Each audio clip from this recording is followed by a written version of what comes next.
Az sonra VTR'de bu güzel ömründe Türk sinemasına, sanatına, Türk hayatına neler yaptığını birlikte izleyeceğiz.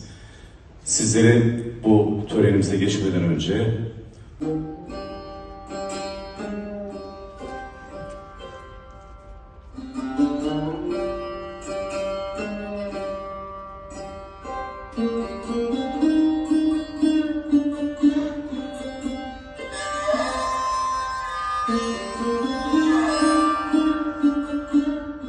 Hazal ile perdeye dokunduğunda izleyenin içine bir değirmen taşı gibi oturdu o kadının sessizliği.